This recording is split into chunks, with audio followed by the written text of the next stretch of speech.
La délégation pour le dialogue inclusif et la réconciliation, en sigle ADIR, que dirige demain de maître son président national, Brice Tamoué, a rencontré ce vendredi 31 octobre le plus grand chantre du dialogue national inclusif, le président de l'Alliance pour les changements, Akin Gaboua. Nous sommes dans la commune de Lumété. Le président de l'ADIR établit ici les parallélismes entre les deux alliances. Nous avons promis au peuple congolais que nous allons nous investir tous pour que le dialogue soit effectif. Un dialogue inclusif avec réconciliation. Nous avons eu à contacter certaines personnalités, mais le président Kabound n'a pas été contacté. Or, tout le monde le sait très bien que c'est vraiment un leader reconnu non seulement au niveau national, mais international. C'est une grande personnalité qui a fait le nom dans ces pays et qui est important parce que s'il peut y avoir deux personnes qui connaissent au moins la réalité de l'alternance depuis 2018, il fait partie. Et donc, il était nécessaire de le voir, de solliciter aussi son soutien pour qu'il appuie les dialogues. Heureusement, Dieu aidant, on l'a trouvé que lui, il est aussi parmi les gens qui sont en train de soutenir le dialogue. Nous avons eu à échanger sur des stratégies que nous devons prendre pour aider le chef de l'État, comme je l'avais dit, de se débarrasser des applaudisseurs. Que le chef de l'État prenne, qu'il puisse prendre conscience du problème qu'il y a à l'Est. Les familles qui sont à l'Est sont en train de souffrir avec les conflits actuels.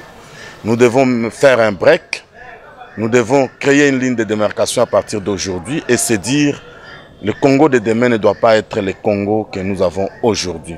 Avec le président Kabound, nous avons échangé longuement sur plusieurs aspects.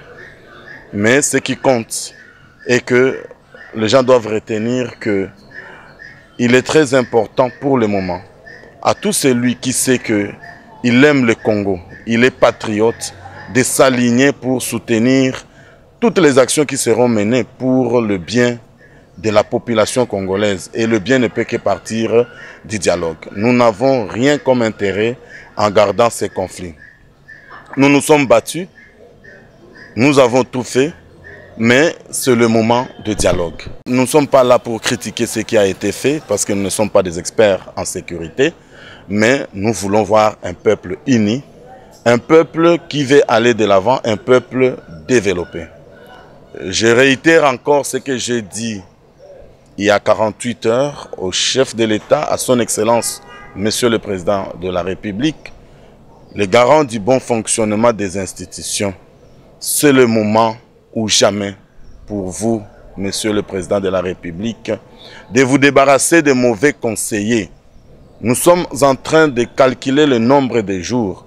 Aujourd'hui, nous sommes à presque 722 jours de la fin du mandat de son Excellence, Monsieur le Président, que nous avons soutenu pendant la propagande de 2023 et pendant les élections de 2023. Là, nous sommes à 722 jours et il n'y a rien comme espoir par rapport à ces conflits-là qui est en train de ravager le peuple au niveau de l'Est, Goma et Bukavu.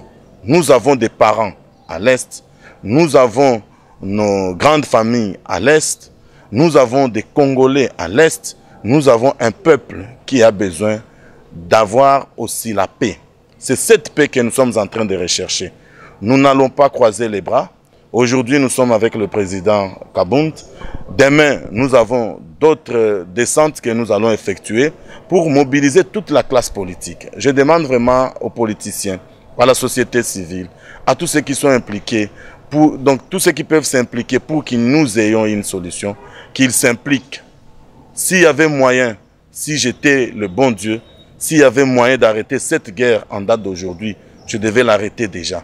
Mais malheureusement, je n'ai pas le pouvoir. Voilà pourquoi je continue toujours à faire un plaidoyer à tous les niveaux pour que son Excellence, Monsieur le Président Félix-Antoine Tshisekedi, puisse comprendre que le mauvais conseiller peuvent nous amener à la balkanisation. Nous voulons la paix, nous devons dialoguer, non à la balkanisation. Nous allons continuer avec notre chemin d'appeler les hommes politiques, la société civile, les confessions religieuses, les scientifiques, les chefs coutumiers et tant d'autres, les gens de FEC, les étudiants, les jeunes, les femmes, à se mettre ensemble pour solliciter que le dialogue commence bientôt. À dire, a un mot à dire dans ce pays.